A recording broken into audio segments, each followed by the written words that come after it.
Bonjour, Shaska vous intéresse et vous voulez savoir comment bien la jouer, bien l'équiper? Eh ben on va voir ça tout de suite avec ce guide. Shaska est une détentrice d'un œil divin Anemo, elle utilise un gros canon pour balayer le fiacre de ses ennemis.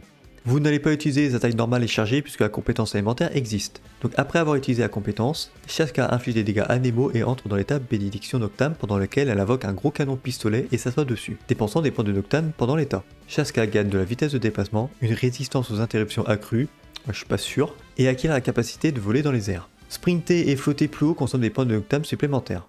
En utilisant une attaque normale ou chargée, l'appui simple et long permettent de basculer entre différentes façons d'utiliser la visée multiple. Pour l'appui simple, Shaska inflige des dégâts à Nemo aux ennemis en face, considérés comme des dégâts d'attaque normale.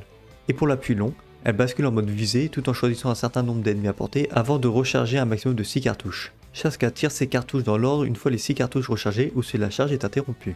Donc on va voir ce que font les cartouches. Elles infligent des dégâts à Nemo considérés comme des dégâts d'attaque chargée. La 4ème, 5ème et 6ème cartouche chargée dans l'arme absorbent les éléments des personnages de l'équipe, soit le pyro, l'hydro, le cryo ou l'électro. L'absorption des éléments par les dernières cartouches sont aléatoires et infligent des dégâts élémentaires correspondant aux éléments absorbés. Ces dégâts sont considérés comme des dégâts d'attaque chargée.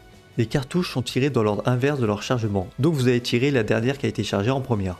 Pour son déchaînement élémentaire, Shaska tire une seule grosse cartouche qui inflige des dégâts à Nemo de zone avant de se séparer en 6 cartouches attaquant les ennemis proches qui infligent des dégâts à Nemo et qui absorbent l'élément des personnages de l'équipe, donc le pyro, l'hydro, le cryo et l'électro. Aléatoirement sur 2 cartouches infligeant des dégâts infusés sur les éléments correspondant absorbés.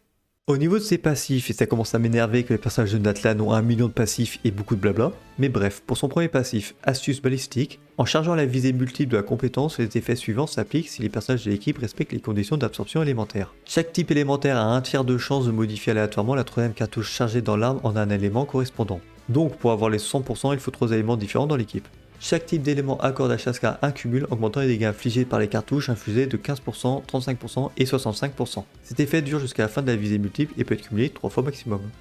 Son deuxième passif, Intention protectrice. Lorsqu'un membre de l'équipe à proximité déclenche une éruption Noctam, Shaska tire une cartouche brûlante sur un ennemi proche pour infliger des dégâts à Nemo d'une valeur équivalente à 150% des dégâts d'une cartouche de la compétence.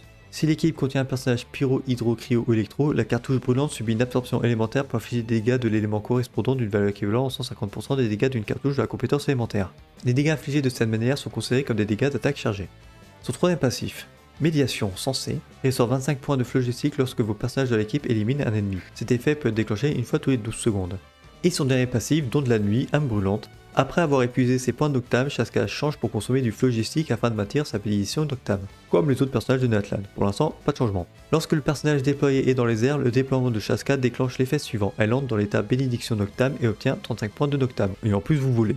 Donc ça c'est cool. Au niveau de ses constellations, c'est un peu la dèche, en plus avec ce qui va arriver. Donc je vais passer cet aspect là du personnage, on n'a pas beaucoup d'argent ici.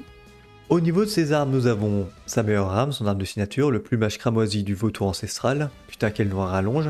Cette arme augmente les dégâts critiques, et lorsque vous faites une réaction de dispersion, vous augmentez aussi la taille de Shaska. Et en plus, si vous avez des personnages d'éléments différents, vous ferez plus de dégâts avec les attaques chargées et le déchaînement élémentaire. Pour les armes 5 étoiles, nous avons le simulacre d'eau, qui offre beaucoup de dégâts critiques et augmente les dégâts de 20% si les ennemis sont proches. Je crois que Shaska pousse un peu les ennemis, donc des fois ça peut vous arnaquer, mais bon. La première des grandes magies, qui offre un bon paquet de dégâts critiques et qui augmente les dégâts des attaques chargées. Si vous maximisez à fond son passif, vous n'aurez pas le bonus d'attaque sur cette arme. Vous aurez un bonus de vitesse à la place. Bon, c'est à prendre mais c'est pas génial. La voix du chasseur, qui donne un très gros paquet de taux critiques, couplé à l'élévation de Shaska, vous aurez dans les 60% de taux critiques juste avec cette arme. Et en plus, il accorde un bonus de dégâts élémentaires. Si vous avez de la maîtrise élémentaire, vous ferez plus de dégâts avec des attaques chargées, donc c'est toujours cool à prendre. Les ailes de la voûte, qui donnent un bon paquet de taux critiques et augmentent aussi les dégâts critiques. Vous pourrez infliger des dégâts supplémentaires avec le reste du passif. La pulsation du tonnerre, qui donne un bon paquet de dégâts critiques et augmente l'attaque. L'étoile polaire, qui donne du taux critique et augmente l'attaque et les dégâts de la compétence et du déchaînement. Pour les armes 4 étoiles, nous avons le descendant du soleil flamboyant. Cette arme donne un petit paquet de taux critiques et permet de faire plus de dégâts d'attaque chargée. L'arc de chasse verdoyant, qui donne un bon paquet de taux critiques et qui permet de créer un vortex pour avoir un peu de contrôle sur les ennemis. L'arc de roche noire, l'arme offre du dégât critique et augmente l'attaque après avoir vaincu un ennemi. Le plumard de fleurs, l'arme donne de l'attaque et augmente les dégâts infligés par les attaques chargées. La jauge de portée, l'arme donne aussi de l'attaque et lorsque vous recevez des soins, vous avez encore plus d'attaque et une augmentation de dégâts élémentaires. Pour les armes free to play, nous avons le champ de la quiétude, qui donne pas mal d'attaque et qui permet d'augmenter les dégâts infligés lorsque vous recevez des soins. Le brise-scène qui donne pas mal d'attaque en fonction des types élémentaires de votre équipe, ainsi que de la maîtrise élémentaire si vous respectez les conditions. L'arc d'exorcisme, l'arme donne beaucoup d'attaques et permet d'augmenter les dégâts infligés par les attaques chargées. Au niveau des artefacts, nous avons son meilleur set, le Codex d'Obsidienne. Elle est de loin supérieure à toutes les autres options, à un tel point que les autres options ne sont pas vraiment intéressantes à farmer, à moins que vous ayez de bonnes pièces. De toute manière, elle augmente grandement les dégâts infligés lorsque vous êtes en bénédiction Noctam, et vous gagnerez 40% de tout critique de façon permanente puisqu'elle consommera des points de Noctam quand elle sera sur le terrain. Si vous n'avez pas de bonnes pièces dessus, vous pouvez vous rabattre sur le chasseur de la maréchaussée, qui augmente les dégâts d'attaque chargée, et si vous avez les PV qui fluctuent, vous allez gagner 36% de tout critique au maximum. Le set Bonne Vagabonde qui donne de la maîtrise élémentaire, c'est toujours bon à prendre et qui augmente les dégâts d'attaque chargée de 35%. Et pour finir, le set Réminiscence Nostalgique qui augmente l'attaque et qui permet de faire plus de dégâts avec les attaques chargées en consommant de l'énergie élémentaire. Et si c'est la grosse dèche, vous pouvez faire un mix de set 2 pièces attaque pour cent et 2 pièces attaque pour cent. C'est pour dépanner en attendant d'avoir un set complet. Au niveau des statistiques à rechercher, alors il y aura une petite particularité avec elle, mais au niveau de la fleur et la plume, vous allez chercher du critique, de l'attaque pour cent, de la maîtrise élémentaire et de la recharge d'énergie. Essayez d'avoir au moins 140-160 de recharge d'énergie pour avoir le déchaînement fréquemment. Pour le sablier, vous allez avoir en stade principal de l'attaque pour cent et en stade secondaire du critique, de la maîtrise et de la recharge. Et pour la coupe, vous n'allez pas partir sur une coupe dégâts élémentaires, puisqu'elle fera énormément de dégâts de réaction en fonction des membres de l'équipe, et booster tel ou tel type de dégâts élémentaires, c'est pas intéressant. L'attaque pour cent, c'est généralement mieux dans tous les scénarios. Et pour les stades secondaires, du critique, de la maîtrise élémentaire et de la recharge.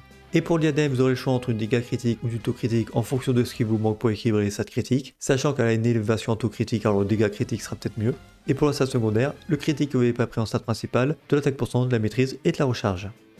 Au niveau des équipes à faire avec Shaska, vu son gameplay particulier, il n'y a pas vraiment de modèle type. Il y a une team qui peut très bien marcher, c'est-à-dire Furina, Auroron, Official et Bennett. C'est une team qui sera généralement très bonne et qui aura quasiment les meilleures performances. J'ai bien dit quasiment. Il y a quelques cas où il y a des teams qui seront meilleurs, mais bon, dans la plupart du temps, ce sera la meilleure option. Si vous n'avez pas Furina, vous pouvez la remplacer par Mona ou Kokomi. Je vous déconseille Xingqiu et Yelan puisque Shaska fait pas d'attaque normale, donc vous ne pourrez pas déclencher les effets du déchaînement. Pour l'autre personnage sub DPS, donc soit Auroron Official, vous partez sur Xiangling avec Bennett, comme ça vous aurez de la résonance élémentaire, du coup de l'attaque en plus. Et puis le duo marche très bien. Ou alors Deya pour la résistance à l'interruption et garder la résonance élémentaire. Ou sinon vous pourrez partir sur Layla pour la protection, et en plus avec sa 4ème constellation elle permet d'augmenter les dégâts des attaques chargées, donc c'est bon à prendre. Et pour le dernier personnage, soit vous partez sur Bennett pour le boost d'attaque et le soin, soit vous partez juste sur un soigneur quelconque, avec des éléments différents des personnages de l'équipe pour maximiser le passif de Shaska, donc Cookie Shinobu pour l'électro ou Dori, vaut mieux Cookie, et Charlotte en cryo,